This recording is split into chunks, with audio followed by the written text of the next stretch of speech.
Pakiano nga, background mo nga dahil. Tayo po yumuko at tayo po ay dumulog sa Panginoon at hilingin natin sa Panginoon na tayo po ay lumapit sa Kanya, sa Kanyang harapan, sa Kanyang kabanalan, sa Kanyang kapangyarihan upang tayo ay magtagumpay sa buhay na ating hinaharap sa panahong ito. Mapagpala at Diyos na makapangyarihan, Diyos ng langit at lupa, Diyos na nakakaalam ng aming ginagawa, Diyos na nakakita ng aming mga iniisip, at Diyos nakakaalam ng aming mga binabalak. Sa gabing ito, Panginoon, muli po kaming kumakatok sa iyong kalangitan, kumakatok sa iyong kalooban, at minsan mo pang ipadama ang iyong pagpapatawad, ang iyong paglilinis, ang iyong pagyakap at pagkilos sa aming mga buhay. Patawarin mo po kami, Panginoon, sa lahat ng aming mga kamalian, sa isip, sa salita, at sa gawa. Naway loobin mo po na sa aming pong paglapit sa iyong harapan ay maranasan namin ang iyong kabanalan, ang iyong kapangyarihan, ang iyong pagtugon sa aming mga dalangin, sa aming mga hinaing. Narito naman po, Panginoon, ang mga tao sa iyong harapan na walang sawang ikay purihin, ikay sambahin sa Espiritu at katotohanan. Dalangin ko po, Ama, na alisin niyo po ang physical na kapaguran sa kanilang mga katawan upang sa kanilang pagkikinig sa iyong mga salita ay maranasan ang iyong paghipo, ang iyong pagpasok.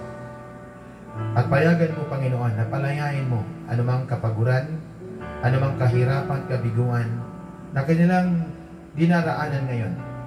Ikaw ang nangako nang sinumang lumalapit sa iyo ay bibigyan mo ng kapahingahan. At inaasahan namin, Panginoon, ang iyong pangako na ito'y aming makamit. Sa mga oras na ito, Lord, abutin mo po ang mga kalooban namin. At payagan mong pumasok ka sa aming kalooban at puso't isipan upang sa ganon ikay maghari. At habang ikay naghahari, kami makasunod sa iyong kalooban at makapakinig sa iyong mga panawagan upang ikay sambahin sa Espiritu at katotohanan. Salamat, Ama, at inangkin namin ang iyong anointing sa aming kaligitnaan at ang iyong banal na kapangyarihan. Hayaan mong pumasok sa aming mga katauhan. Salamat po, Diyos, at sa pangalan ni Jesus, in Jesus' name. Amen. Amen. Amen. Okay po, ati pong magsipulo po tayong lahat. Ati pong buksan ang ating Biblia at hanguin natin ang ating pong pag-aaralan sa 1 Thessalonica chapter 4 verse 4. 1 Thessalonica chapter 4 verse 4. Na ang bawat isa sa inyo'y matutong maging mapagpigil sa kanyang sariling katawan sa pagpapakabanal sa karangalan. So ulitin ko po, 1 Thessalonians chapter 4 verse 4, na ang bawat isa sa inyo'y matutong maging mapagpigil sa kanyang sariling katawan sa pagpapakabanal at karangalan. Purihin natin at palakpakan natin ang Panginoon. Okay po, ang ating pong pag-aaral na ngayon, ang tema po natin ay tungkol sa kabanalan. Okay, pagpapakabanal. Sabi mo nga, pagiging banal. Pagiging banal. Alam niyo, kapatid, mga kaibigan, kung pipiliin po ninyo ang buhay na inyong natutunan at ang buhay na inyong kinagisnan, kayo din ang magiging kawawa. Tandaan nyo yun. Ano pa bang kinagisnan nyo? Ano ba bang kinagisnan natin? Halimbawa, ang ating mga pinanggalingang pamilya ay walang hilig sa kabanalan. Walang hilig sa pagiging matuwid. Walang hilig sa kalinisan. At walang hilig patungo sa buhay na malapit sa Panginoon. So kung ang tao ay pipiliin nyo ang ganong klaseng buhay, tatandaan nyo, kayo din ang mapapagod. Lagi kong sinasabi sa inyo, hindi ipipilit ng Diyos ang pagiging Diyos niya sa tao. At hindi niya ipipilit ang pagiging Diyos niya sa bawat isa sa atin.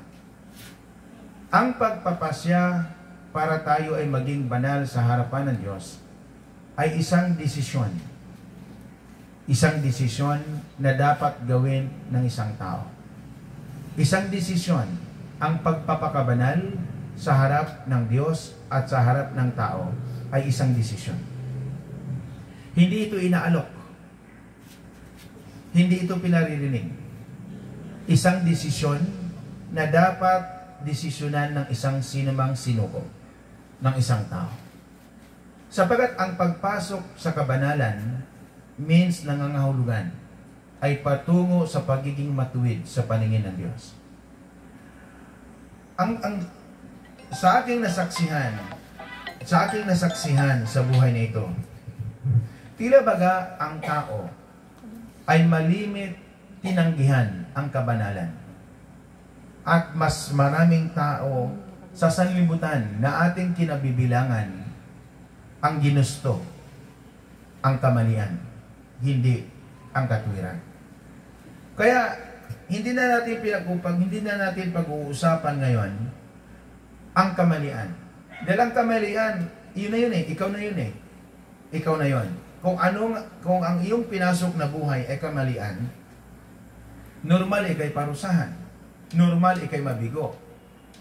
Normal na ikaw ay maghirap. Sapagat sa pagpinili natin ang kamalian sa ating buhay, physically, maghihirap tayo. Physically. Mararamdaman natin yung parusa. Mararamdaman natin yung kagipitan ng buhay, kabiguan ng buhay. Sapagat ang Biblia ay nariyan yan, parang ganito eh. Ang Philippines ay mayroon siyang constitution. At alam lahat yan ng mga lawyer. Ang Philippines Constitution. Ang Biblia, alam din ng mga pastor. At ang Biblia ay ipinangangaral sa harap ng tao para ang tao ay maging banal sa harapan ng Diyos at sa harapan ng tao. Sapagat makikita mo anong klaseng tao ang katabi mo at anong klaseng tao ang kausap mo. Ang isang taong walang Diyos, walang isang salita. At isang taong may Diyos, nahihiya, may isang salita, nahihiya pag pumalya. Pero ang taong walang Diyos, hindi yan nahihiya pag pumalya. Yan ang pinakamabigat na matutunan nyo sa gawain ito. Amen po ba? Amen. Sabihin mo nga, magpakabanal. Magpakabanal. Okay. Kung walang pagbabago, walang kabanalan. Kung walang pagbabago ang buhay, walang kabanalan. Kung walang pagiging ganap ay walang kabanalan. Ibig sabihin ganap. At kung walang pagbabagong ugali, wala din kabanalan. Tatandaan mo, kung gusto mong maging banal, yung tatlo ay iyong daraanan. 1, kailangan mong magbago ang buhay. So, paano magbabaguhin ang buhay? Kailanman walang taong kayang baguhin ang kanyang buhay. Sapagkat ang buhay ng tao ay kurap. Ano yung kurap? Nasanayan ng tao ang mali. Hindi nasanayan ang tao ang tama. Kaya ang tao, ang ating katawan ay laging kurap. Pansinin nyo ito, bigyan ko kayo ng idea. Nahihirapan kang sumunod sa tama. Tama mali. Nahihirapan kang sumunod sa rules and regulation. Bakit nahihirapan kang sumunod sa rules and regulation? Kasi sanay kang sumuway. Sanay kang walang pakialam kung anong nakasulat. So, ibig sabihin, ang taong walang Diyos, ang nangibabaw sa kanyang kalooban ay rebellion. Pagsuway, pagtanggi, pag-ayaw. Yun ang palatandaan ng mga taong hindi banal. Kasi pag banal o ang isang tao naging karapat-dapat sa paningin ng Diyos, ito yung mga taong hindi mahirap kausap. Lagi nung nagpaparaya yan. Lagi siyang sumusunod. Lagi siyang nagpaparaya sa buhay. Kahit makikita mo ang iyong sarili dito. Now, number 1, napaka-importante ang kabanalan. Napaka-importante yan. Parang ganito. Pag hindi importante sa iyo ang trabaho, hindi importante sa iyo ang kabanalan. Pag hindi importante sa iyo ang seminar, hindi sa iyo importante ang kabanalan. Pag hindi sa iyo importante ang Biblia, hindi importante sa iyo ang kabanalan. Pag hindi importante sa iyo ang salita ng Diyos, hindi sa iyo importante ang kabanalan. So kung hindi sa iyo importante ang kabanalan, saan mo dadalhin ang iyong sarili? Saan mo dadalhin ang iyong pamilya? Saan mo dadalhin ang iyong anak? At pinakamalungkot, mga my dear brothers and sisters, kung isang babae, ang isang lalaki, aayaw siya sa kabanalan, para mo na ding nilibing sa kahirapan ang iyong kinabukasan. Lagi niyong tatandaan, saan man kayo mapapadpad pagdating ng araw, napaka-importante ang pagiging banal natin sa harapan ng Diyos. Pag sinabing banal, makikita mo yan sa Hebreo chapter 12 verse 14. Sabi dito, sikapin ninyong makasundo ang lahat at magpakabanal. Pag sinabi mong sikapin ninyo makasundo ang lahat, makikita mo yan sa buhay tao. Ang taong maka-Diyos, hindi yan nag-o-object. Oo ng oo lang yan. Hindi kahit hindi mo yan alukin ng pakinabang. Oo ng oo lang yan. Kasi ang mayroon sa kanya, sa mga taong pinabagpaging banal ng Diyos, pag ang tao ay nagiging banal at pinabaging banal ng Diyos, ang pagiging banal ay hindi magagawa ng tao. Hindi magagawa ng tao. Kailanman walang taong pwedeng linisin mo ang puso mo. Kailanman hindi mo magagawang linisin ang isip mo. Walang taong pwedeng gawing linisin niya ang puso niya. At walang tao na pwedeng linisin ang kanyang kaisipan. Walang taong ganon. Ang makagagawa lang yon ang Diyos. Diyos lang ang makakagawa na baguhin niya ang iyong puso. Pag nabago na ng Diyos ang iyong buhay, lumilitaw na yan ang pagiging masunurin mo sa superior. Hindi pwedeng sabihin mo, banal ako, Kristiyano ako, sutil ka sa superior mo. Hindi siya ganun. Kasi sa Hebreo chapter 12 verse 14, sikapin ninyong makasundo ang lahat at magpakabanal. Ang tinutukoy dyan, tao. Ang tinutukoy dyan sa Hebreo chapter 12 verse 14 ay tao. Ikaw at ako, sila, tayong lahat. Now, anong pala tandaan? Pag tayo ay nagiging karapat-dapat, nagiging banal, nagbago ang buhay, kasi lingid sa ating kaalaman, at ito ang ikinalulungkot kong sabihin, may mga tao, hindi nila alam na sumusuway na sila sa kapwa-tao nila. At may mga tao, nagigising na lang, tapos sasabihin nila, sorry. Ibig sabihin, ito yung mga taong hindi alerto sa buhay ng buhay mundo. Kaya nga sabi sa Hebrew chapter 14 verse 12, sikapin ninyo makasundo ang lahat at magpakabanal, sapagkat hindi nyo makikita ang Panginoon kung hindi kayo mamumuhay ng ganito. Ibig sabihin, pag ang isang tao ay walang salita ng Panginoon, ulitin ko, ang magpapakabanal sa atin, ang gagawa doon, hindi ikaw, hindi si pastor, kundi yung salita ng Panginoon na tinanggap mo, pinaniwalaan mo na may Diyos, siya yung ang magiging paraan na para tayo ay magiging banal sa harapan ng Diyos at sa harapan ng tao. Sapat walang tao na kaya niyang ayusin ang kanyang sarili.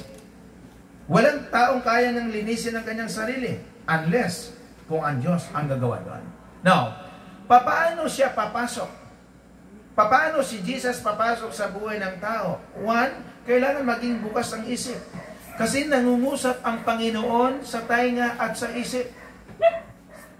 Doon siya nangungusap sa iyong tainga. Kaya nga gumawa ang Diyos ng tao, kinumpleto niya. May tainga, may utak, may mata, may puso, no? Kasi doon siya nangungusap sa tainga. Then pumupunta sa isip.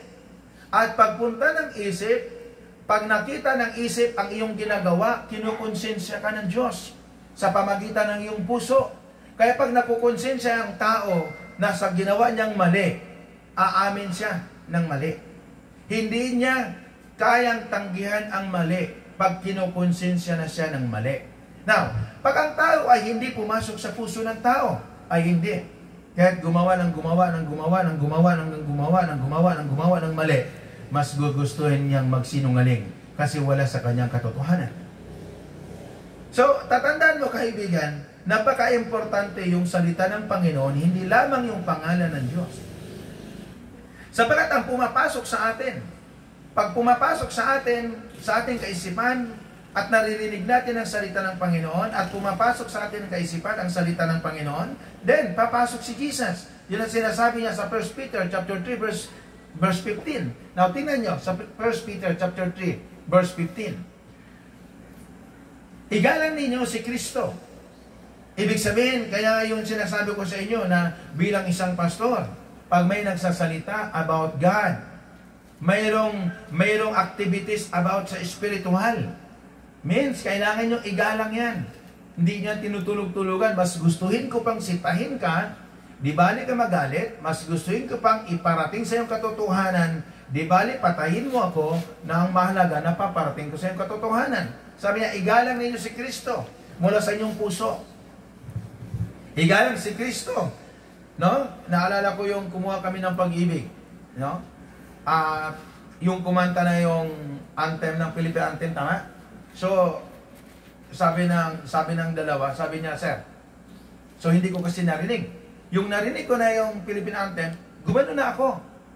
Bakit? Ang pagganon mo ay pagrespeto. So dito, sabi niyo, igalang ninyo si Kristo mula sa inyong puso bilang Panginoon. Bilang Panginoon. Means pag ang Diyos ay kinilala mong hari. Ang Diyos kinilala mong makapangyarihan. Ang Diyos ay kinilala mong banal. Aba, matatakot ka doon. Ibig sabihin, alam mo ba kapatid, yung mga taong respetado niya ang gawain na kanyang kinaaniban, no? Lagi kong sinasabi, huwag na huwag po kayo magpapakali. Kasi pag dumating yun, nagsisimula na yung program, tapos bigla kang tumakbo. Tapos sa 1 Peter chapter 3 verse 15, igalang nyo si Kristo mula sa inyong puso bilang Panginoon. Amen? Amen. Tatandaan nyo kaibigan, masinsinan, pag kayo pumunta sa mga Bible study, kayo pumunta sa inyong mga churches, no? Masinsinan ang inyong pakikinig. Masinsinan ang inyong attention. Kasi sabi ko nga sa inyo, pag may nagsasalita, matututo po kayong makinig. Sabi ng Biblia, kung mayroong nagsasalita, matututo kayong makinig ng dahan-dahan. Ibig sabihin, kung may nagsasalita about sa God, about meeting o anumang activities na inyong pinuntahan, matuto kayong makinig at matuto kayong iintindihin dahan-dahan para pag ano yung inyong pinag-uusapan, maiuwi nyo sa inyong tahanan. Amen? Amen. Halimbawa, attend kayo ng Bible study, hindi kayo nagkikinig. So wala kayong iuwi sa inyong tahanan. At kung wala kayong iuwi sa inyong tahanan, wala din nababago sa inyong tahanan. Kasi nagsisimula yan eh. Okay? So sabi nito, bilang Panginoon, lagi kayong maging handang sumagot sa sinumang humihingi ng paliwanag sa inyo tungkol sa pag-asang nasa inyo. Okay? Kaya nga importante, pag leader ka, dapat nagiging born again ka, ate. Kasi anong plano mo sa tao mo? Ang nakakalungkot, leader ka ng isang department, wala kang planong maganda sa tao mo, hindi kawawa yung tao mo. Amen? Amen. Ang pinakamalungkot kung ikaw yung tatay at ikaw yung nanay, tapos wala kang magandang plano sa iyong pamilya. Saan mo siya dalhin? Kaya nga nakakalungkot na, alam nyo kaibigan, isa po sa pinakiusap ko sa aking mga anak, mag-asawa ng 30. Bakit 30? Kasi ang 30 ay matured. At bakit 30? Saan mo naman pastorya na kopya? Ang sabi doon, yung ako'y nakinig po sa isang radio commentator, na ang survey doon po sa USA, sa Amerika, pag ang babae daw nag-asawa ng 30, magiging good mother siya. Kasi pag ang babae 30, matured. So magiging good mother siya. Ay nakakalungkot, may mga babae nag-aasawa ng 12 anyos. Ano kayang ituturo niya sa kanyang anak? Amen po ba? Amen. Tapos kung gumulo ang buhay ng tao, sisihin mo ang Diyos. Kung gumulo ang buhay mo, susihin mo kapitbahay mo. Kung gumulo ang Diyos, sisihin mo magulang mo. Kaya alam nyo kaibigan, kayong narito, seryosuhin ho ninyo ang inyong pagdalo. Sapagkat nakasalalay ang inyong bukas, ang inyong pamilya. Nakasalalay. Nakasalalay ang inyong pagkatao sa inyong pagdalo. Nakasalalay ang inyong pamilya, nakasalalay ang inyong kinabukasan. So kung hindi ninyo mahihit o mamimit ang Panginoon sa inyong buhay, saan mo kaya dadalhin ang inyong sarili? Ano kaya ang mangyayari sa inyong sarili? Ano kaya ang mangyayari sa inyong bukas? Kaya napaka-importante, kaibigan, yung salita ng Panginoon. Kaya lagi kong sinasabi, hindi upang magkaroon ng maraming views sa YouTube. Ang lagi kong sinasabi, balikan nyo ang mga aral. Kasi itong aral ko, walang pastor pwedeng kumontra. Kasi ang inaaral ko sa inyo, practical theology as a Christianity. Walang pwedeng kumontrang pastor dyan. Kahit pa sinong pastor, hindi siya pwedeng kumontra dyan. Kasi yung inaaral at itinuturo ko sa inyo, yun din ang itinuturo ng iba't ibang simbahan na dapat ang bawat membro ng simbahan ay lumayo sa kasamaan at humarap sa kapagiging matuwid sa harapan ng Panginoon. Palakpakan natin ang Panginoon. Hallelujah. Napaka-importante ang sanctification, ang kabanalan. Napaka-importante. Tatandaan mo, napaka-importante ang bagay-bagay. Napaka-importante ang regeneration, justification, at sanctification. Napaka-importante yan sa buhay tao. Sapagkat, pag hindi ito mahalaga, hindi ito iaaral ng sino man. Kaya nga inaaral ang sanctification dahil napaka-importante ang kabanalan sa harapan ng Diyos. Amen po ba? Amen. Amen po ba? Amen. Pag walang kabanalan, walang kapayapaan.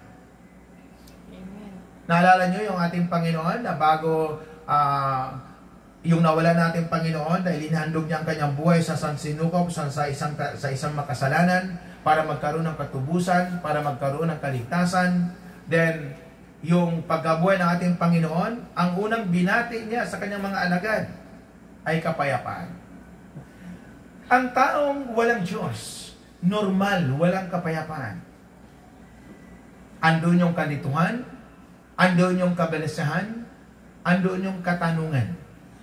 Sa isang taong walang Diyos, ang daming tanong, pero walang kasagutan. Sa isang taong walang Diyos, ang daming kalituhan, nangangamba kung anong mangyari sa kinabukasan. So, anong dapat gawin? So, ilalapit mo yung sarili dahil tayo yung nagpakarumi, tayo nagpakasama, tayo ang umayaw, tayo ang nagrebelde sa Diyos, tayo ang nagmalaki sa Diyos. So ang unang dapat gawin natin, kumbinsihin natin ang ating mga sarili at ilapit ng totoo sa Diyos. Amen. Walang magdadala sa iyong sarili, kaibigan, bata, kapitbahay, kundi ikaw. Dahil sa karanasan ko, ako ang nagdala ng paa ko patungo sa simbahan. At ako ang nagdala. At ako ang tumanggap. Hindi ako pinilit tatanggapin ko ang Diyos. Ako ang mismo ang tumanggap sa Panginoon. Ako ang nag-deal sa aking sarili. Isa lang hiniling ko, yung tinanggap ko si Jesus. Huwag mo akong pagutuman. Amen. Amen. So pag tinanggap mo si Jesus, papasok ka, ang taong tinanggap si Jesus, number one mo makita, nagbago ang buhay. Walang kabanalan kung walang pagbabago ang buhay. Sabi mo nga, walang kabanalan Walang kabanalan. kung walang pagbabagong buhay. Walang pagbabago ang buhay. So, ang magbabago ng buhay mo, hindi ako. Now, tina po natin Ezekiel, chapter 36, verse 26. Ezekiel, chapter 36, verse 26. Okay. Bibigyan ko kayo ng bagong puso at ang bagong espiritu. Ang masuwayan ninyong puso ay gagawin kong pusong masunurin. So pag pumasok si Jesus Christ, tinanggap natin si Jesus Christ, ipinamumuhay natin si Jesus Christ, then babaguhin niya ang ating mga buhay. So sino ang magbabago? Hindi ikaw, hindi si pastor. Hindi ang pamahalaan. Hindi ang pamahalaan magbabago. Ang magbabago ng ating mga buhay, yung Panginoon na tinanggap natin. At pag binago niya ang ating buhay, ang dulo yan, gagawin niya tayong banal sa harapan niya. Okay, anong palatandaan ng isang taong banal na sa harapan ng Diyos? Una, ayaw mo na ng mali. Pag nagbago na ang buhay mo, ayaw mo na ng mali. Amen? Amen. Ibig sabihin, kaibigan, nasusukalam ka sa mali. Ang palatandaan, nagbago ang buhay na at naging banal sa Panginoon, nasusukalam ka sa mali. Naiinis ka sa mali. Nagagalit ka sa mali. Tumatanggi ka sa mali. Yun, that is sign na binago na ng Diyos ang buhay mo. Halimbawa, ang isang mali, alukan ka ng mali, ayaw mo ng mali. Lumalapit sa iyo ang mali, umiiwas ka sa mali. Amen? Amen. At pag tinatawag ka ng mali, tinatanggihan mo ang mali. So, ibig sabihin, nagbago ang buhay mo. That is sign. Nagbago na ang buhay mo. Amen? Pero pag sabi mo nagbago ang buhay mo, ikaw yung naghahanap ng mali, ay hindi nagbagong buhay mo. Ibig sabihin, wala ang kabanalan.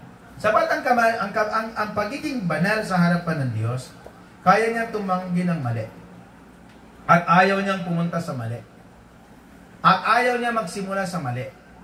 Ibig sabihin, yung tao na yon nagbago. Halimbawa, dati kang sabungero. Ngayon, nag-Bible study ka na, tinanggap mo na si Kristo, ayaw mo ng sabong. Lahat ng manok mo, papatayin mo na yan. Ilalagay mo na yan sa kaldero. Lulutuin mo na yan eh. Amen? Kasi alam mo kapatid, no? Alam mo kapatid, yung ako'y bagong Kristiyano, meron ako pang self-defense. 2. Yung nakumbit na ako as a Christian, isinuko ko sa barangay. Oo. Meron ko pang self-defense, 2. Yung ako'y convicted na ng Word of God, as born again, dinala ko, kasama ng aking kapatid, dinala namin sa barangay. Itinoover namin sa barangay. Amen po ba? Amen. Ibig sabihin, anumang alaga mong mali, kaya mo siyang bitawan. Amen po ba? Amen. At anumang kasi nagkikindatan na amen po ba? Amen. Kaya mo siyang iwan ang mali. Kasi pag naging banal ka sa harapan ng Panginoon, ang kagandahan kasi doon, masusuklam ka sa mali. Ayaw mo ng mali, hindi mo nagugusto ng mali, iiwas ka na sa mali. Pero pag ang tao ay hindi nagbago, hindi nagiging banal sa harapan ng Panginoon, ayaw magpakabanal sa harapan ng Diyos, aba, magtatawag yan para sama-samang magkakamali. Amen po ba? Amen.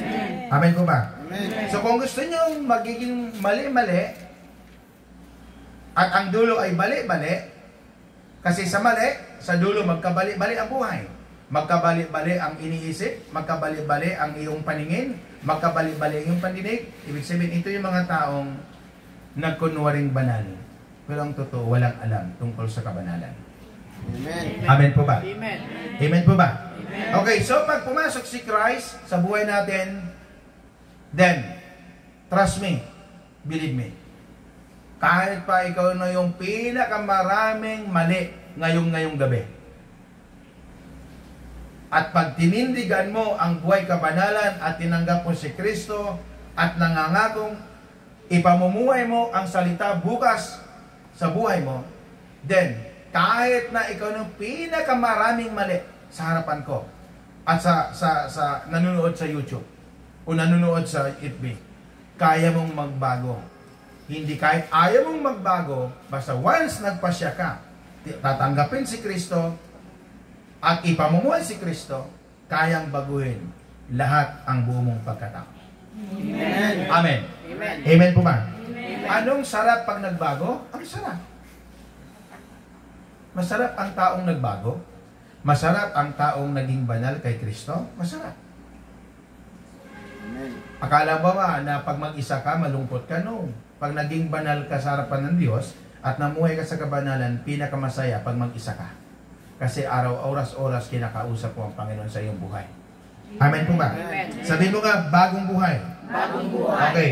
So, Ezekiel chapter 36, balikan natin, Ezekiel chapter 36, verse 26.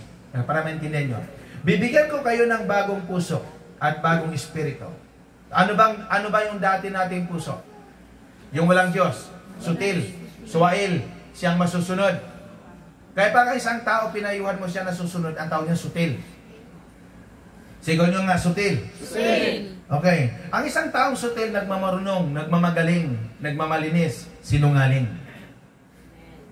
Amen? Amen. So, basta sutil. Nagmamagaling, nagmamarunong, hindi tumatanggap ng payo, at nagsisinungaling. Sa isang taong sutil, normal ang magsinungaling, habit na niya magsinungaling, at gusto niya magsinungaling. Kaya nga sabi ko nga sa inyo kapatid, kung mayroon man akong kinasusuklaman na kasalanan, yung magsinungaling ka. Amen po ba? Amen. Amen po ba? Amen. Example na lang. Sa isang lalaki. Tanungin mo, pag hindi yan Kristiyano, may gusto ka? Wala. Kasi nga, hindi niya kayang tindigan. Kaya lagi ko sinasabi mga babae, huwag kayo magpapaligaw sa hindi Kristiyano. Kasi pag hindi Kristiyano, hindi yan marunong manindigan. Amen? Amen. Amen po ba? Amen. So, bibigyan ko kayo ng bagong puso at bagong espiritu. Ang masuwayin ninyong puso ay gagawin kong masunurin. Pusong masunurin. Imagine mo yun, pag pumasok si Jesus sa buhay mo. Yung dati mong buhay, napakawindang, aayusin ka. Napakasaya yun, no? Na, halimbawa, dati kang waldas ka sa pagkatao mo. Wala kang pakialam. Wala kang konsensya sa pagkatao mo. Yung tinanggap mo si Jesus, bigla niyang inayos ang buhay mo. Wow, sarap yun. Alam mo, ang pinakamasarap tingnan. Ang pinakamasarap panuurin. Yung isang taong napaka walang hiya. Yung namuhay, wala pa siyang Diyos. Problema ng kapitbahayan. Pero yung tinanggap niya si Jesus Christ, kasundo niya ang kapitbahay niya. Napakasarap tingnan yun.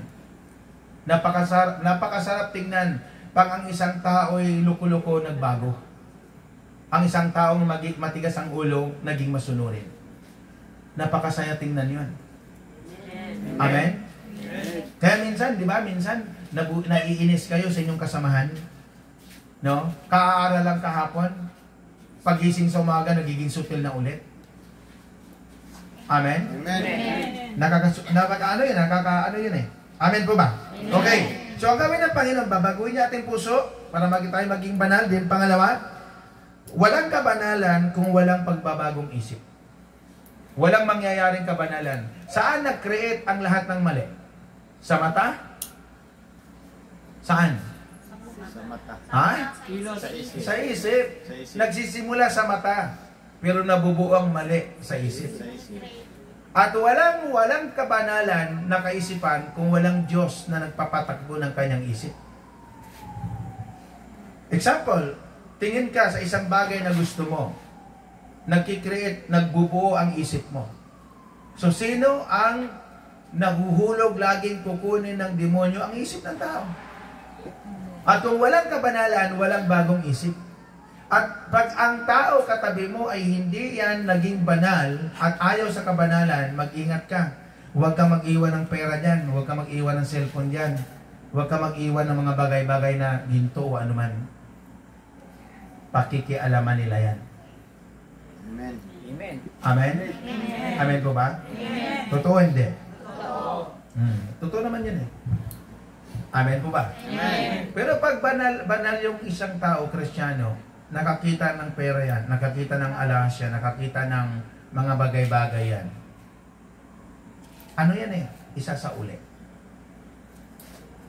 Kaya kung mayroon ka mang gustuhin na katabi, yung taong simbahan, taong maka-Diyos, wala kasing danger sa kanila.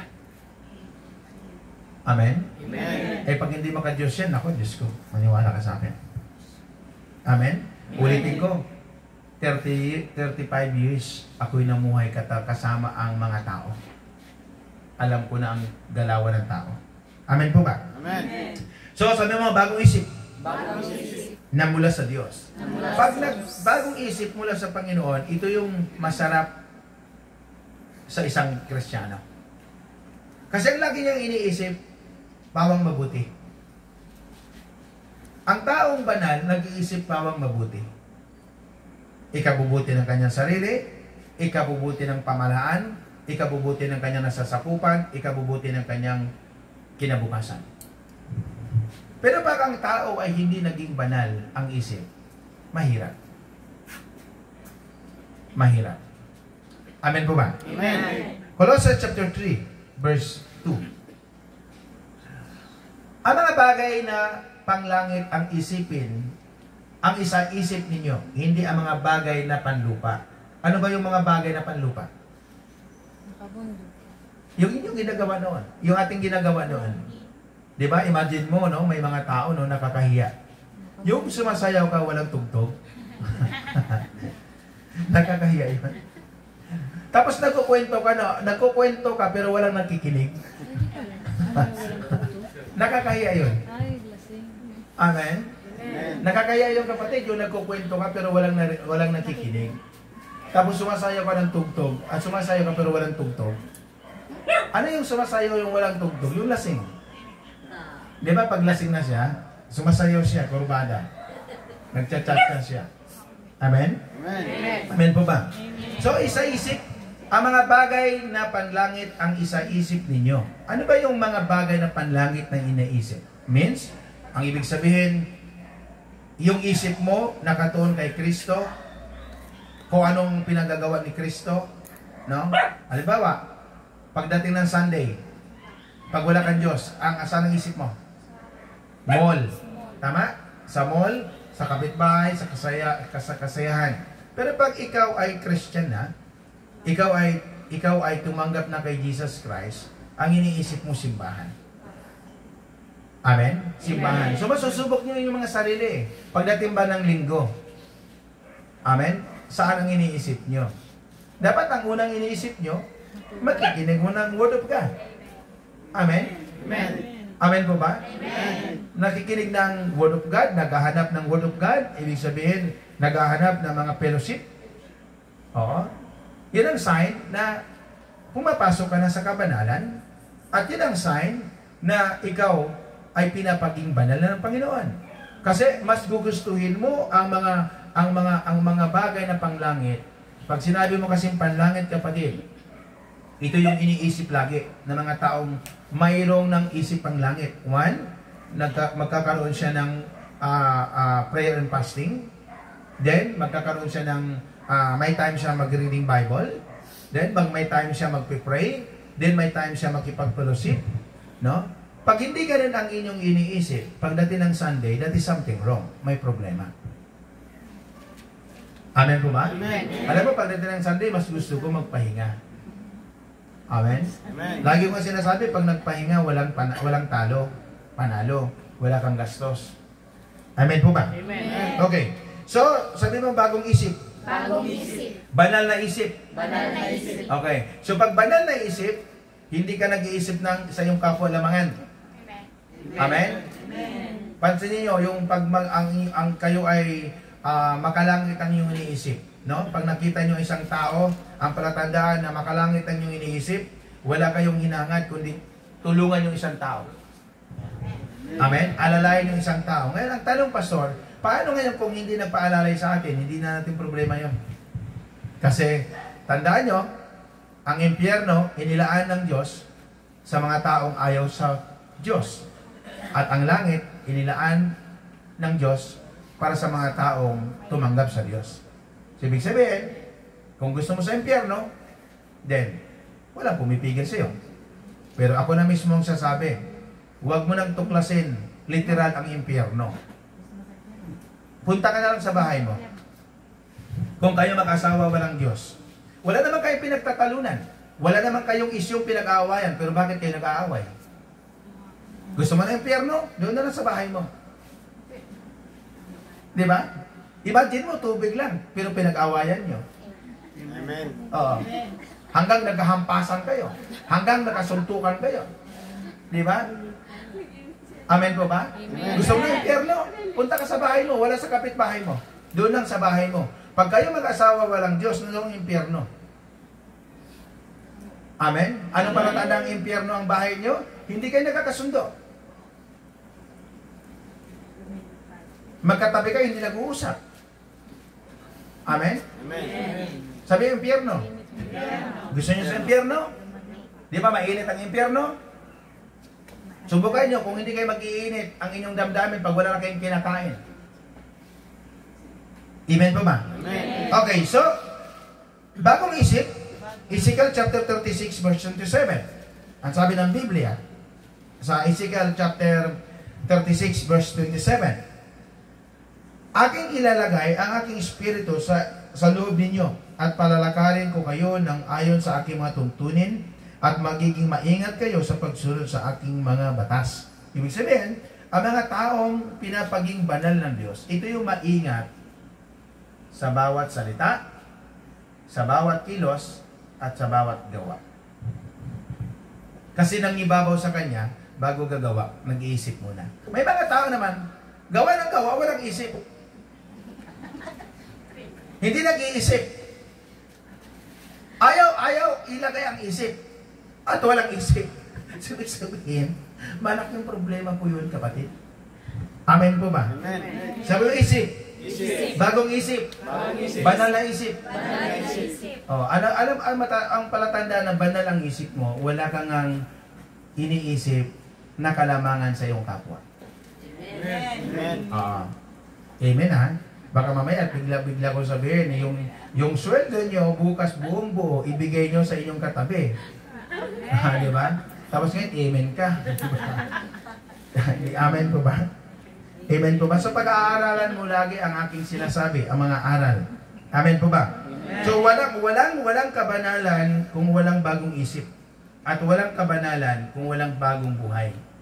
Hindi kailanman maging banal ang isang tao kung hindi nagbabago ang buhay. At hindi kailan maging banal ang isang tao kung hindi nagbabago ang isip.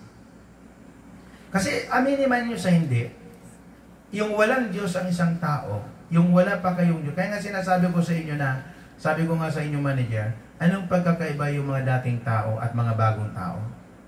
Yung mga dating tao na ipunla ang salita ng Diyos. Naipunla si Jesus. Naipunla ang salita ng Diyos. Anong pagkaiba ngayon sa bagong tao? Wala eh. Pupunlaan mo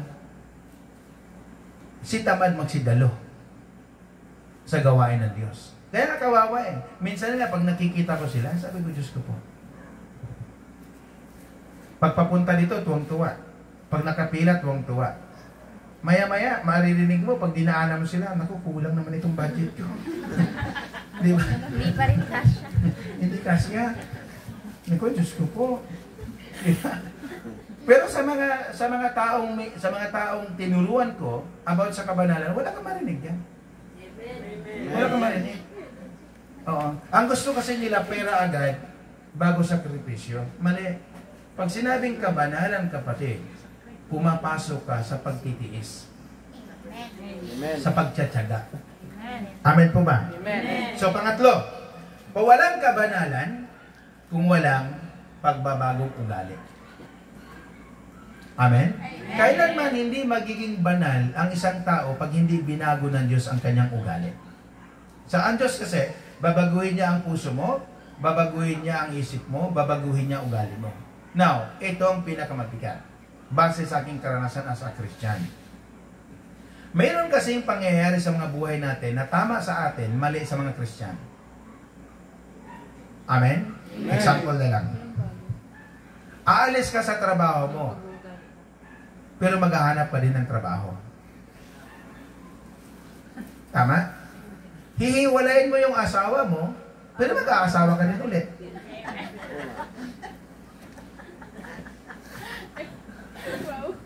May nag-agbayan dito sa baka nag-usap yung kagabi, maghiwalay na. Ngayon, at least nagamot sila. Amen po ba? Amen. Bakit di mo pagpasyahan na alamin ang problema? At talaga kung hindi na magkakasundo sa problema, dahil magkaiba yung pananaw, magkaiba yung ugali, then saka ka magpapasya. Ang bilis mo naman magpasya, sana sa dulo hindi ka umiiyak. Tatandaan mo kapatid, sinabi ko na sa inyong lahat, maging sa video ito at sa live. Wag kang magdidesisyon sa panahon na inis ka, galit ka, baon ka sa problema, at hindi mo na maiintindihan yung mundong kinagagalawan mo. Wag kang magdidesisyon.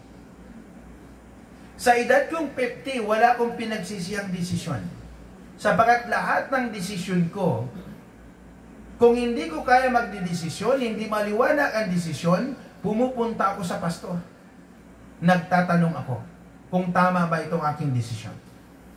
Sapagat hindi malaya ang pagdidesisyon, pero ikaw rin ang tatamaan kung mali ang iyong desisyon. Ang pinakatamang desisyon sa lahat ng desisyon, yung tanggapin mo si Jesus, mamuhay sa salita ni Jesus, at pumasok sa loob ng simbahan. Anumang simbahan ang iyong kaaniban, yun ang tamang desisyon. Kailanman hindi mo yan iiyakan. Dahil ang desisyon na yan ay isang banal, sagrado, at magandang kinabukasan ang iyong kakaharapin. Amen. Purihin natin ang Panginoon. Hallelujah. Okay. So, saan ba tayo malimit magkamali? Hindi sa desisyon. Sa ating mga ugaling, tinitindigan natin kahit mali. Saan ka nagkakamali? Sa isang ugaling. Ng pinanggaling ang ugali. Kasi ang tao ganito yun eh. May mga tao na maayos ang disiplina ng magulang. Kaya yung mga tao na yan, kung maayos ang disiplina ng magulang, bira yan magkakamali. At ito ang pinakamabigat sa isang tao. Lumaki kang wala kang magulang. Lumaki kang wala kang superior. Lumaki kang walang nagkukuman, walang nagmamanasakit. Yan ang pinakamabigat sa buhay ng tao. Kaya may nakaraang linggo yata yon na sinabihan ko siguro mga 12 years old yung lalaki o bata o mga 12 o 10 years old. Ang sabi ko, bata ka pa, pero luko-luko ka na. Hindi ibig sabihin luko-luko, that is bad words. No. Even 1 Samuel chapter 25. Ang ibig sabihin, luko-luko, mapanglamang sa kapwa. Yan ang ibig sabihin ng Bible. Mga kaibigan. So, para maiwasan natin ang bagay na hindi natin magustuhan pagdating ng araw, no? Check mo ugali mo, kapatid. Walang kabanalan. Kaya nga sabi ko nga sa inyo, usually believe ako dito eh. Believe dito ako at saka ditong dalawa. Kasi isa sa requirements sinabi ko sa kanila, pag once tumabi ka sa akin, wag kang kumampi ng mali. Basta mali is mali. Amen? Amen. Kaya alam mo nanay, kasi marami kayong nanay ngayon, kung gusto mo maging matino yung anak mo, wag mong kampihan ng mali. Ayaw mo siya magdusa dyan. Kasi sa pagdurusa niya, makulong yan, fine. Dahil sa pagdurusa niya, matututo siya. Amen po ba? Amen. Amen. Amen po ba? Amen. Sabi mo, ugali. Ugali. Walang ugaling maganda pag hindi pinababanal ng Diyos. At walang pagbabagong ugali at walang kabanalan kung walang pagbabagong ugali. So ang ugali natin, lahat tayo may ugali. Amen? Amen. Lahat tayo may ugali. At ano yung iyong kinasuklaman na ugali? Eh kung mismo sa iyong pagkatao hindi ka nasusuklam sa iyong ugali, nako, ang laki ng problema mo. Amen po ba? Amen. Ibig sabihin, hindi mo kilala sarili mo. Sapat kung kilala mo ang sarili mo, masusuklam ka. Yung sinasabi sa Ezekiel chapter 26 verse 31. No, tingnan nyo. Magsimula mo na 30. Ezekiel chapter 36 verse 30. Aking pararamihin ang bunga ng punong kahoy at ang ani sa bukid, upang hindi na kayo muling magdanas ng kahihiyan ng tagutom sa mga bansa. Tuloy mo. Kung magkagayon, inyong maalala ang inyong mga masasamang lakad. Okay? So kung kilala mo sarili mo, makikita mo yon kung ano yung bagay na ginawa mo, nakasuklaman mo. Ibig sabihin, ikaw yun ang magagalit sa iyong sarili. Bakit ginagawa mo ang mali? Ikaw yung masusuklam.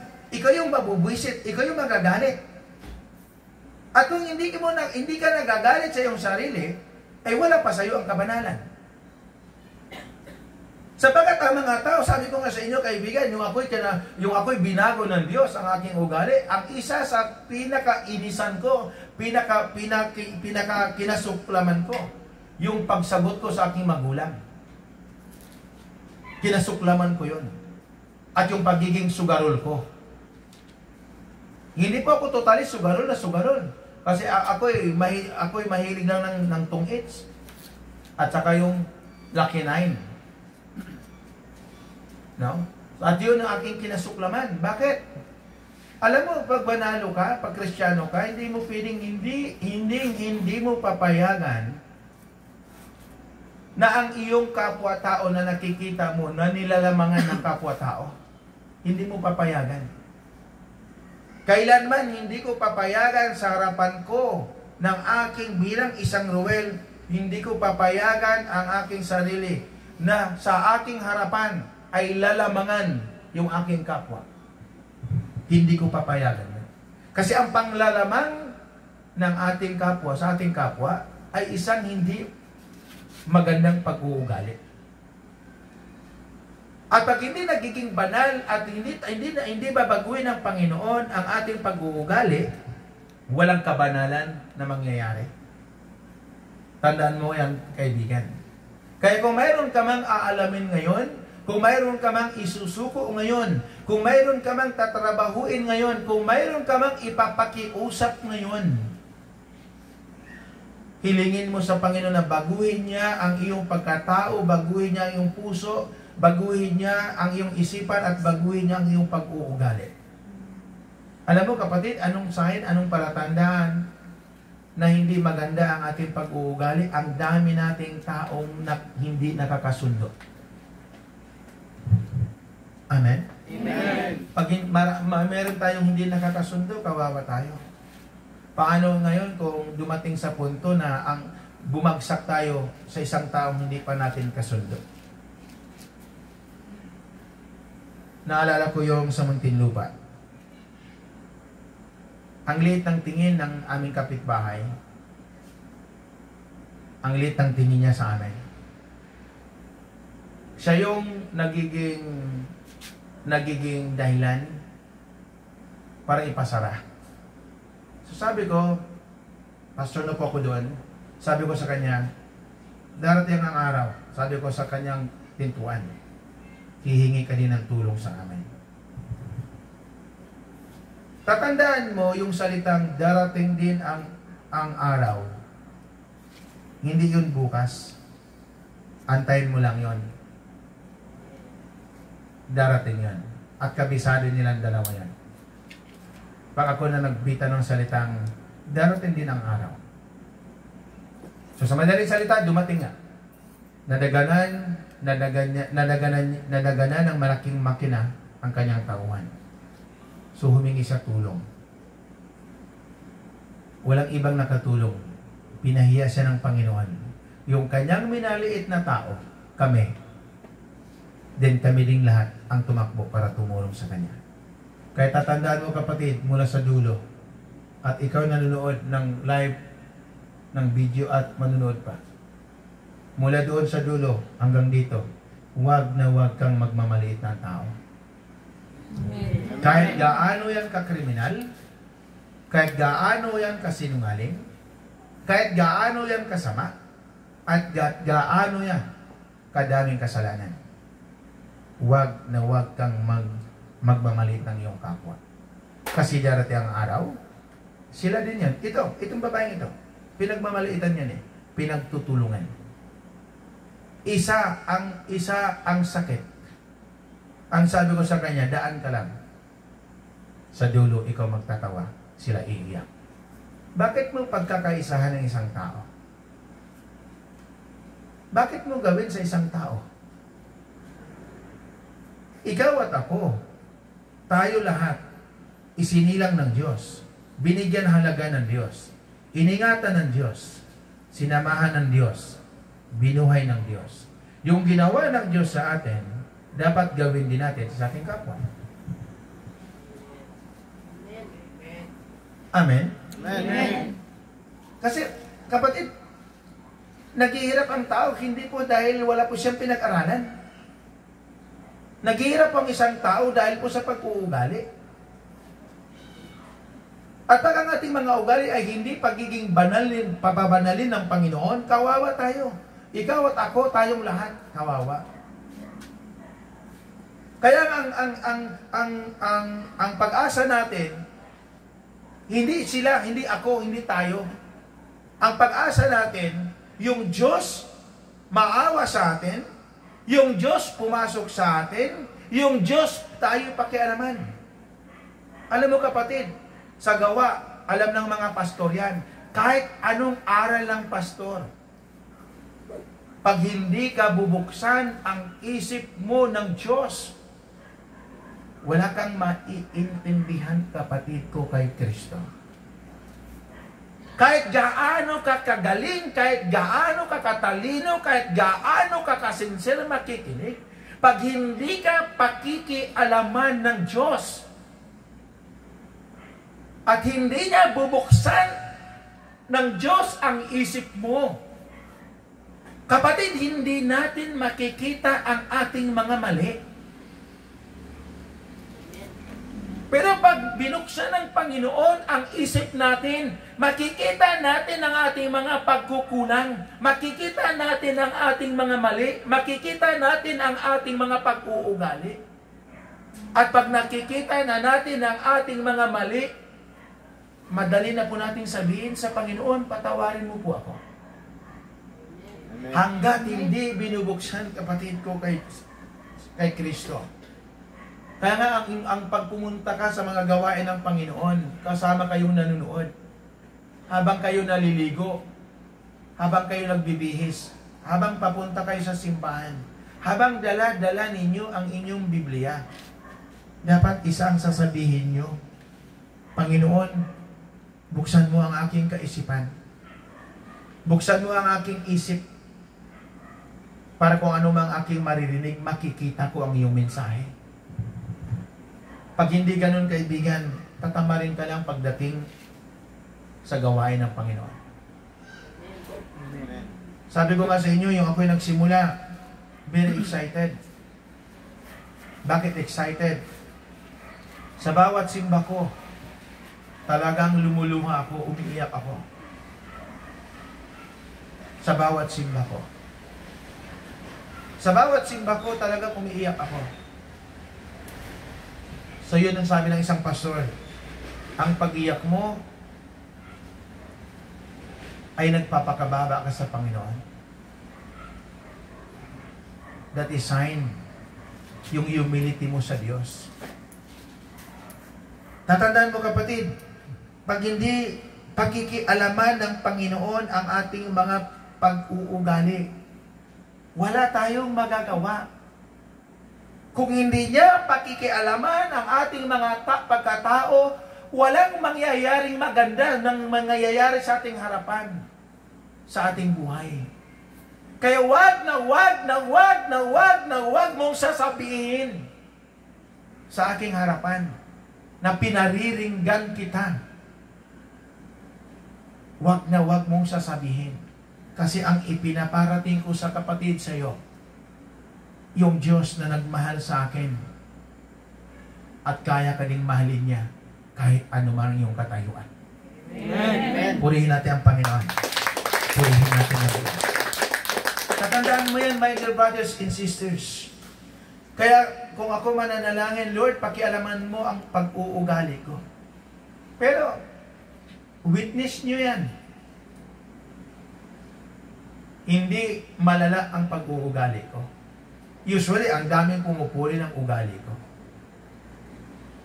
Kasi pag makita mo ang ugali ko, totoo kay Kristo, totoong binago ni Kristo, matutuwa ka. Kasi laging lamang patungo ang mga ginagawa ko. Pero mayroon pa akong ugali. Pag umabuso ka na, hindi na kita kakausapin. At pag nawawala ka na sa tabi ko, magiging kawawa ka na. Kasi wala ka ng proteksyon. Pray ka na open ka ng pasukin. Kasi ang principle ko, kaibigan, once magsalita na ang superior mo, dapat huwag ka nang sumuway pa. Hindi basta-basta ang superior mo. Sumuway ka sa pagiging tao, sumuway ka sa pagiging negosyante, pero huwag kang sumuway sa pagiging pastor. Kasi kawawa ka. Amen po ba? Amen. So, Ezekiel chapter 36 verse 31. Sabi niya, kung magkagayon, inyong maalala ang inyong masasamang lakad at ang inyong mga gawa na hindi mabuti, kayo'y masusuklam sa inyong sarili dahil sa inyong mga kasamaan at karumal-dumal na gawa. Alam mo, pag ang Diyos ay nasa sa iyo, kapatid, hindi mo kayang sikmurain na hindi ka makahingi ng tawad sa iyong kapwa kung ikaw nagkakamali. Tatandaan mo yan, kapatid. Kailan mong mitiin ang pagiging banal? Ako na mismo nagsasabi. Naalala ko darating, di ba sinabi ko nakaraan, darating ang araw, sisigaw ka, Diyos ko, Diyos ko, Diyos ko. At binigyan ko pa kayo ng isang senaryo na kailan ka tatawag ng Diyos ko, Diyos ko? Pag nasa lindol na, sa kalagitnaan ka ng lindol ng buhay. Amen? Amen. Hanggat hindi pa nilindol ang iyong buhay, hanggat hindi pa lumindol, literal, matuto ka ngayon magsabing, Diyos ko, Diyos ko, huwag mo akong iiwan. Kapatid, isa lang bagay ang ibibigyan ko kayo ng kasiguraduhan. Once ang isang tao pumasok sa kabanalan, wala kang pagsisihan. Sapagat ang kabanalan ang dulo patungo sa buhay na walang hanggan. Palakpakan natin ang Panginoon. Sabihin ko nga, ang kabanalan ay patungo sa buhay na walang hanggan. Kaya napaka-importante yung sanctification. Napaka-importante yung kabanalan. Amen? Amen. So tingnan mo yung katabi mo kung mayroon ba yung hangaring maging banal. Kasi noon yon, yung wala pang Diyos yan, hangal yan eh. Amen? Sabi mo hangal. Okay. So pag nagiging hangal na tayo, yung wala pang Diyos, napakalaking pag-asa magiging banal tayo. Amen. Amen. Sapagkat ang tao, sumusuko yan sa kasamaan. At walang natutuwa pag gumawa siya ng masama. At matutuwa pa lang yan pag nagsisimula pa lang gumawa ng masama. Pero pag nagsawa na yan sa kasamaan, naparusa na yan sa kasamaan, ang hangad yan ay patungo na sa kabanalan. Kaya masarap yung nagpatotoo, yung dating mga talagang taong sutil. Ang sarap pakinggan yung kanilang mga testimony. Amen? Amen. Masarap yung pakinggan yung mga sa kanyang kabataan, sa kanyang kadalagahan, na nagpakasama siya ng gusto. Okay? So, maikwento kasi niya ang lahat ng kanyang sekreto. Ang sign na ang tao ay pinapaging banal ng Panginoon, kaya niyang ikwento maging ang kanyang mga sekreto. Amen? Amen. Pero sa mga taong hindi banal, hindi pa banal, no, hindi pa naging banal sa harapan ng Diyos, hindi magkukwento yun. Oo, kasi mahihiya sila. Amen? Amen. Okay, so importante yung pagiging banal. So pa tayo magiging banal pag tinanggap natin si Kristo, ipinamumuhay natin si Kristo, at lumalayo tayo sa mga maling buhay na ating ginagawa noon. Amen po ba? Amen. At pumupunta sa pagiging buhay matuwid. Ibig sabihin, ulitin ko, ikaw, tayong lahat, kayong nanonood sa YouTube, at kayo nakikinig sa live na ito, napaka-importante ang kabanalan. Pag naging banal na ang iyong pagkatao, kahit wala kang kapitbahay, kahit wala kang, hindi ka tulungan ng iyong magulang, kahit hindi ka tulungan ng iyong asawa, kahit hindi ka tulungan ng pamalaan, kahit hindi ka tulungan ng iyong kapatid, kahit hindi ka tulungan ng iyong amo, basta nagiging banal ka sa harapan ng Diyos, pinakamasarap yan. 1 Peter chapter 1 o 1 Peter chapter 1 verse 12, sinasabi niya, nang kanilang ipahayag ang mga katotohanan ito, pinaunawa sa kanila ng Diyos na ang ginagawa nila ay para sa inyo at hindi para sa kanila. Sa ibang translation, ang mata ng Panginoon nakatuon sa matuwid. Panalangin nila ay agad dinirinig. Sa ibang translation. Amen. So pag ikaw naging banal sa harapan ng Panginoon, naging banal, ang iyong pamumuhay ay papunta sa kabanalan, namuhay na may kabanalan, then, kahit wala kang kapitbahay, lagi kang ligtas. Lagi kang ligtas, hindi ka na mauubusan ng iyong pangailangan, kasi once manalangin ka, pag may sakit ka, pag manalangin ka, diringgin ka ng Panginoon. Okay? Naalala ko yung ako yung may kidney, no? Talagang pinakilos ko yung HR. Sabi ko, sige, ano mo na agad kasi magpapa-opera ko. Urgent kasi yun eh. Urgent. Napaka-urgent yung operation. So yung doktor talagang hindi pumayag ng one man ang pag-inom ko ng gamot. Sabi niya, bibigyan lang kita ng 1 linggo. Okay, nagkunwari lang ako, ayusin ko muna ang pera. Then pinaayos ko yung PhilHealth ko. Okay. So nakandara pa yung HR para kumilos, pumunta sa Las Piñas. Sir, okay na, babayaran mo na lang. Yung tumawag siya, magbayad na ako, bigla ko na naman naihi yung bato. Kaya ang sabi ng babaeng ito, sabi niya, napakatindi naman. Kahit operasyon, kayang harangan. Bakit? Sino humadlang? Hindi si Roel. Pinatunayan ng Panginoon sa akin, kahit anong karamdaman, basta maniwala ka sa kanyang kapangyarihan, namuhay ka na may kabanalan, at kumikilala ka sa kanyang pagiging Diyos, walang karamdaman na hindi niya kayang pagalingin. Isang salita lang ng Diyos, gagaling ka. Amen. Amen. Uli natin ang Panginoon. Kaya kayo nanonood, kung mayroon kayong karamdaman, paniwalaan niyo ang Diyos na banal, paniwalaan niyo ang Diyos na makapangyarihan, at paniwalaan niyo ang Diyos na kaya niyang pagalingin anuman ang inyong karamdaman. At pag dumating kayo sa punto doon, lilitaw yung pananampalataya nyo, lilitaw yung faith nyo, at lilitaw yung pananalig nyo, at yung karamdaman nyo, talsik, dahil nananalig kayo kay Kristo. Palakpakan natin ang Panginoon. Kaya manalig kayo, lahat kayo, sa pagiging banal at magiging banal, at pumasok sa kabanalan. Maniwala kayo, ang una nyong paniwalaan ang inyong sarili, na aahon kayo sa lahat ng bagay. Pag sinasabi sa lahat ng bagay, magbabago ko at babaguhin ako, tatahak ako sa kabanalan, tatahak ako sa tama, tatahak ako sa katwiran, at pagdating sa dulo, sasalubong ang korona ng Diyos. At tungo sa buhay ng walang hanggan, bago ka pa makarating sa buhay ng walang hanggan, matitikman mo muna dito sa kalupaan ang tunay na kapangyarihan at kabanalan ng ating Panginoon. Amen. Amen po ba? Amen. Kaya ano pa patumpik-tumpik? Ano pang iyong itatanong sa iyong sarili? Isang tanong na dapat mong bitawan. Ang lahat ng mali, basta mali ay mali. Amen? Amen. At pumasok sa kabanalan. At pag magiging banal, then, sabi nga, don't worry. Always be happy.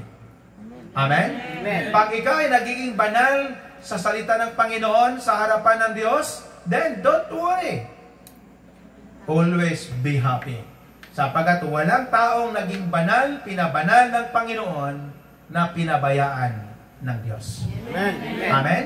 Isang taas mo lang, isang iyak mo lang, isang sigaw mo lang, isang hiyaw mo lang, ang Diyos ay laging tumutugon agad sa inyo. Amen. Kaya kung mayroon man kayong gugustuhin, kaya kung dito sa aking harapan, kung mayroon kang manok na alaga, naku, patayin mo na ngayon. Iulam mo na yan sa iyong mga anak, sa iyong asawa. Amen? Amen. Adubuhin mo na yan lahat ngayong gabi. Amen? Eh kung 5 yan, then 5 araw, wala kang problema. Alam mo yung pag-alaga mong manok, ikaw talo. Bakit ikaw talo? Nagpapakain ka ng manok. Pupusta ka ng manok. At kung matalong yung manok, doble talo. Amen? Pero pag dito ko kita, pupunta ka dito sa Brad, pupunta ka dito sa Bible, no? Alam mo, natutuwa ako kahapon yata yung kanina. Hindi ko alam kahapon. Na sabi ng isa kong kaibigan, dito ka, dito, paupuin natin mga tao, dito ka mag-Bible study. Wow, sabi ko, okay. Pag ako nag-Bible study, lahat yan, tarisik manok. Amen? Amen. Totoo po yun, inanyayahan po ako ng kaibigan ko. Sa gilid ng manok, mag-Bible study daw kami. Kasama yung kanyang mga tauhan. Doon yun. Pagpunta ko. Ay ako, hindi kasi ako basta-basta sumugod. Pag sinabi mo kasi sa akin, Pastor, i-Bible study mo kami. Hindi mo na, magpipray mo na tayo. Hindi pwedeng sugod ng sugod. Amen? Amen. Amen po ba? Kaya lahat kayo narito ngayon, kung may manok kayo, kung may pato kayo, ano yung pato? Hindi yung patong literal. Yung patong itinatago. Patong sekreto. Patong lihim. Kung ayaw mo yan isuko, papaano ka magiging banal sa harapan ng Diyos? Amen. Amen? Amen. Nais ba niyo maging banal? Amen. Sabi mo, pato. Pato! Sabi mo, pato. Pato! Lumayas ka. Lumayas ka!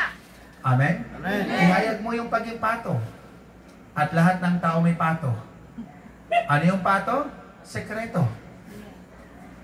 Amen? Amen. Akala nyo, pag sigaw-sigaw nyo, pato, literal ang tinutukoy ko. Kaya ang sigaw nyo, malakas pato.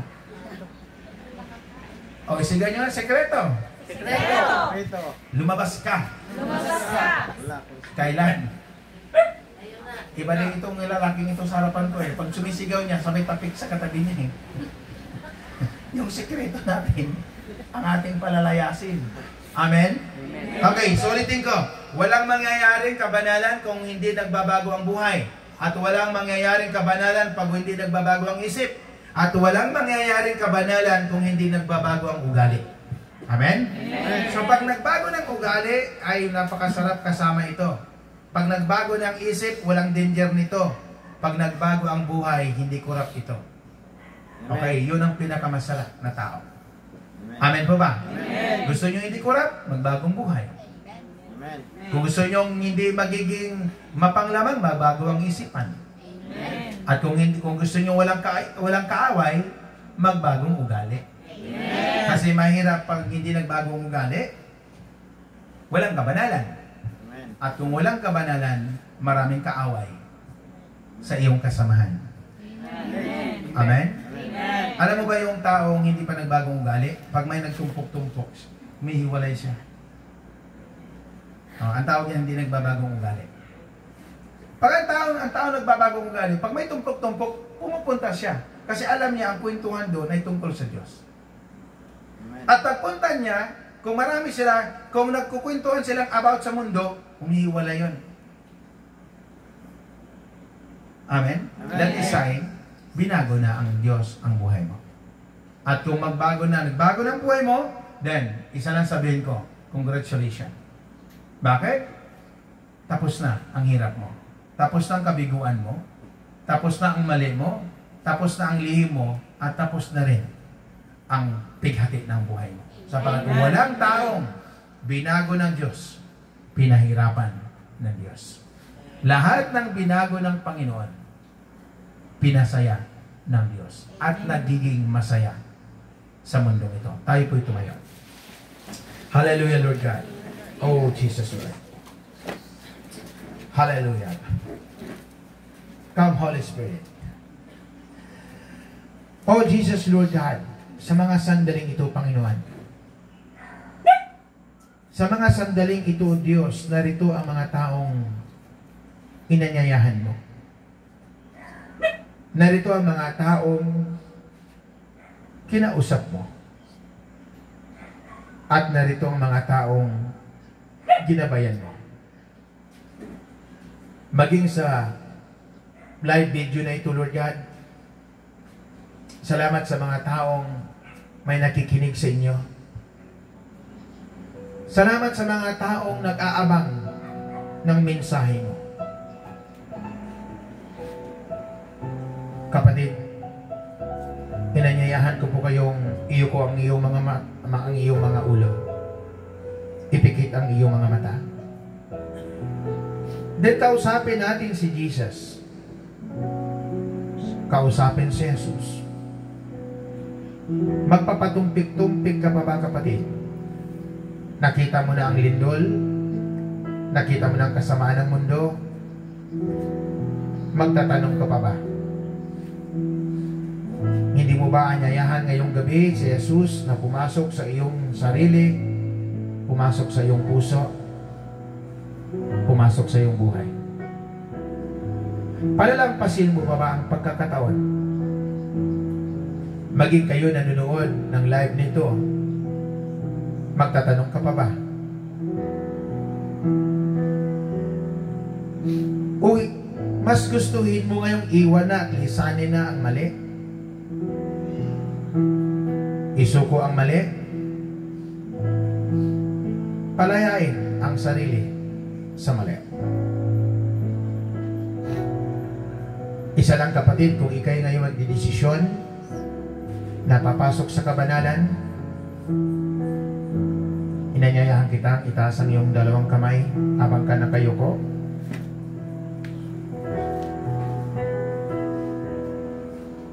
Pangungunahan kita sa panalangin. Maging kayo nanonood ng live video na ito.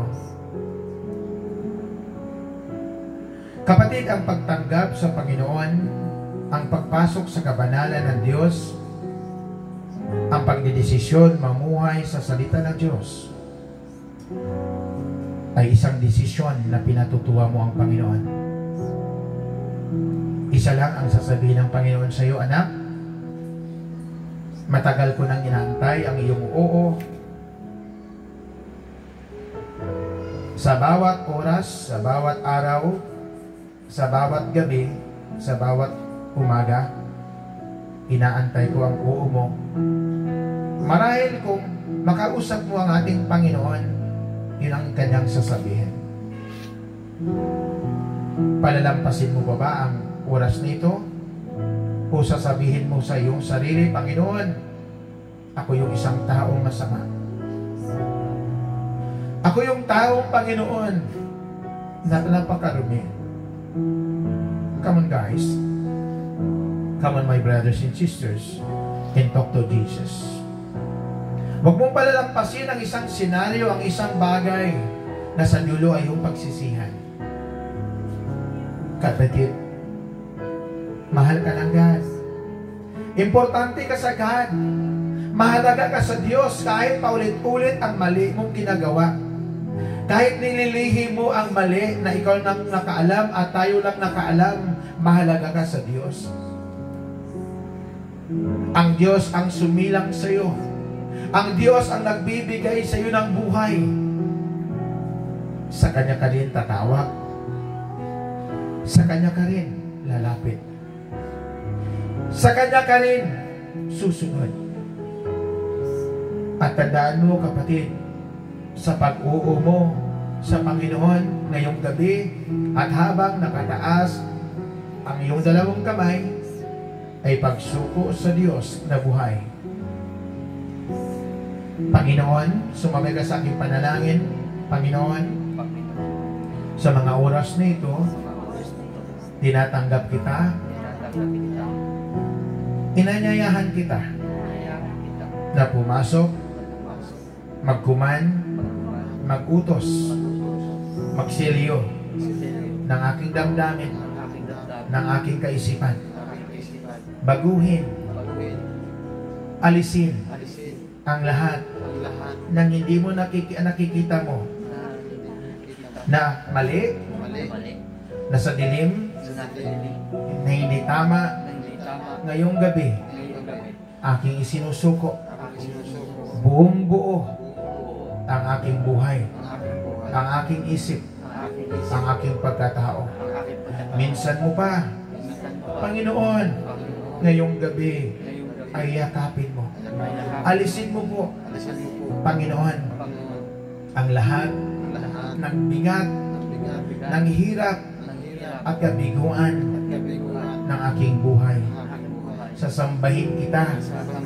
Simula ngayon, ipamumuhay kita. Itataas kita. Susundin kita.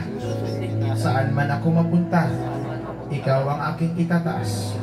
Alisin mo, Panginoon, ang lahat ng bigat sa aking kalooban. Ipadama mo ang kapatawaran, ang kabanalan, at ang iyong kapangyarihan upang ang lahat na aking kailangan ay ipagkaloob mo. Panginoon, ikaw ang aking sasambahin sa Espiritu at katotohanan. Kapatid, habang ka nakataas ang iyong dalawang kamay at habang sumusuko o isinusuko mo, ipikit mo ang iyong kamay, ipikit mo ang iyong mata at mangusap ang iyong mga labi sa Panginoon.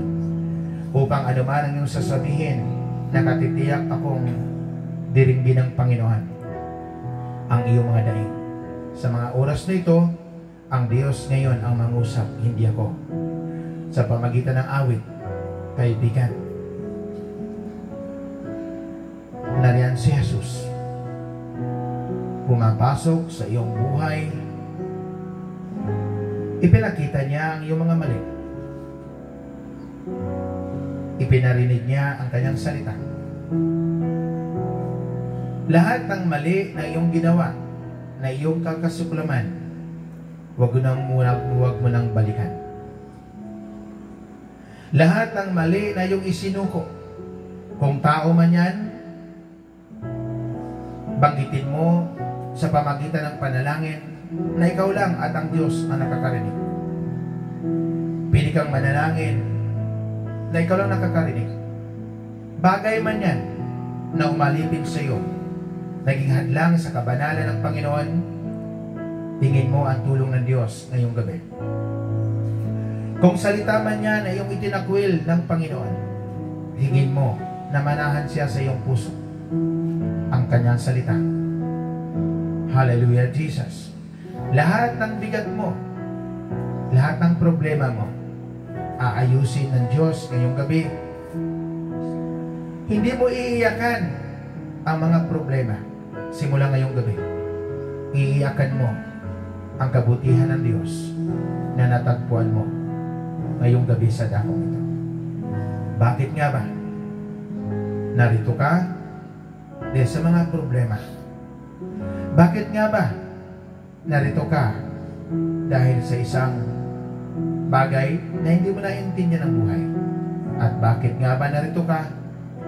Hindi si Ruel, hindi ang taong ito sa harapan mo ang nag-anyaya sa iyo, kundi ang Diyos na sinisigaw ko Saan man ako mapapadpad, bubuka ang aking labi at ipagsigawan si Kristo na tumawag sa akin, nagpatawad sa akin, pumili sa akin, at nagbigay ng buhay sa akin. Yan si Jesus na ngayon sinasabi ko sa iyong harapan, kung iyong tatanggapin, siya'y papasok. Kapatid, ikaw na nanood sa iyong tahanan, bigyan mo ng pagkakataon ang iyong sarili. Kalimutan mo anumang sitwasyon mo. Bakit nga ba? Panginoon, salamat sa mga taong sa YouTube nanonood. Salamat, Panginoon, sa mga taong pinadala mo. Salamat, Panginoon, sa mga taong nanood sa live na ito, Lord God. Lord, ang taong nanood sa live, kilala mo sila, hindi ko sila kilala. Yakapin mo din, Panginoon, ngayong gabing ito. Yakapin mo, Panginoon, mula ulo hanggang talampakan, mula kalooban, patungo sa kanilang mga buhay. Kaawaan mo at kahabagan. Tulungan mo po, Panginoon, ang mga taong nanonood ngayong gabi. Kung paano mo kami niyayakap sa dakong ito, Panginoon, abutin mo po sa pamagitan ng live na ito ang kanilang mga daing at pakinggan mo, O Diyos. Ikaw yung Diyos na buhay, Ikaw yung Diyos na makapangyarihan. Ikaw yung Diyos na nagbibigay ng pagkakataon at Ikaw yung Diyos na nagpapagaling. At Ikaw yung Diyos na yumayakap. At Ikaw yung Diyos na nagbibigay sa amin ng kagalingan. Salamat sa mga tao, Panginoon, na nanonood ng gawain ito. Abutin mo po, Lord God. Buksan mo ang iyong durungawan ng langit at abutin mo po ang kailang pangangailangan, pinansyal, pisikal, at espiritual. Sa mga nanonood, Panginoon, na may mga matitinding problema, may mga suliranin sa buhay, may mga karamdaman sa pisikal, iulat mo po ang iyong mapagpalang kamay at makapangyarihang pangalan. Hipuin mo po ang bawat katawan ng mga taong nanonood na ito. Ipagkaloob mo po ang kagalingan sa kanilang karamdaman at ibangon sa kanilang pagkadapa, ibangon sa kanilang pagkalugmok, ibangon sa kanilang karumihan, at ihakapin mo po, Ama, ng iyong makapangyarihan, hindi lamang ang mga taong narito sa iyong harapan, Panginoon, kundi ang maging nanonood ng live nito, Diyos.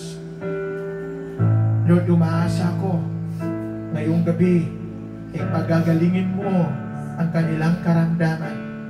Umaasa ko, Panginoon, ngayong gabi, diringgin mo ang kanilang mga daing, diringgin mo at tulungan ang kanilang mga suliranin. Sapagat ikaw nangangako, Ama, na kung saan ka ihahayag, kung saan ka pakikinggan ng tao at tatanggapin ng tao, ay bibigyan mo ng kalayaan. Kalayaan sa lahat ng kabigatan. Salamat, Panginoon, ngayong gabi na kinakausap mo ang bawat isa sa amin. Salamat sa iyong pagyakap, salamat sa iyong pagpapatawad sa lahat ng aming karumihan. At salamat, Panginoon, sa iyong pagtugon sa aming mga daing. At salamat na pinalaya mo kami sa aming mga lihim. Ang mahalaga, Panginoon, lalaya kami sa kasinungalingan. Papasok kami sa kabanalan at mamumuhay sa iyong katuwiran. Salamat, Panginoon, at saan mo man dalhin ang video ito, saan mo man dalhin ang aral na ito, payagan mo mga taong ito, O Diyos, ay makalaya rin, ay tulad namin na pinalaya mo ngayong gabi. Salamat, O Diyos, na marami. Inaangkin ko po, Ama, ang iyong pagpapatawad, hindi lamang sa amin, maging manunood at maging nanonood ngayong gabi. Pinagaling mo na at pagagalingin ka, kapatid. Pagagalingin ka sa sakit sa buto, pagagalingin ka sakit sa puso, pagagalingin ka sakit sa utak, sakit sa mata, sakit sa bituka, anumang karamdaman na bumabalot sa iyong katawan ngayong gabi. Maniwala ka in Jesus' name. Pinagaling ka. Pinagaling ka ng Panginoon ngayong gabi. Pinagpala ka ngayong gabi ng Panginoon. At magtatagumpay ka ngayong gabi. At lilinisin ka ngayong gabi. At higit sa lahat, magtatagumpay ka sa buhay mo, kapatid. At sa pangalan ni Jesus, at sa pangalan ni Jesus ng taga-Nazaret, Panginoon, kiniklaim namin ang lahat ng narito, ang lahat ng nanood, saan man abutin ang video ito sa buong kapuluan, sa buong mundo, Panginoon. Ang lahat ng manunood ay kakausapin, palalayain, pagagalingin, pagpalain at pananagumpayin, Panginoon. At sa pangalan ni Jesus, Ama, inaangkin ko po, Diyos, ang iyong salita ay mananangan, papasok sa aming kalooban at palalayain anuman ang kabigatan, anuman kalungkutan, anuman ang sitwasyon, anuman ang kabigatan ng kanilang mga buhay. In the name of Jesus. In the name of Jesus, Lord God. At salamat, Ama, na ngayon pinalalaya mo. Kung may nanood ngayon, Panginoon, na nagdadalawang tao, i-deliver ito ng normal. In the name of Jesus. I claim Jesus, Lord God. Sa pangalan ni Jesus. At sa pangalan ni Jesus, Ama, saan mo man dalhin ang mga taong ito, saan mo man sila dadalhin ang mga kapatid kong ito, ang mga kapatid kong ito, ang mga ito, isasamahan mo. Ang sinumang tahanan na kanilang mapasukan, ang sinumang kamay na kanilang makamayan, ang sinumang tao kanilang makausap, ay magiging Kristiyano, maboborn again, Ama. Salamat po, Diyos, ng marami. In the name of Jesus, kiniklaim namin, O Diyos, ang iyong biyaya, ang iyong kabanalan ay sumasa amin ngayong gabi sa pangalan ni Jesus. In Jesus' name. Amen. Amen. Amen. God bless you. Magandang gabi sa inyo lahat.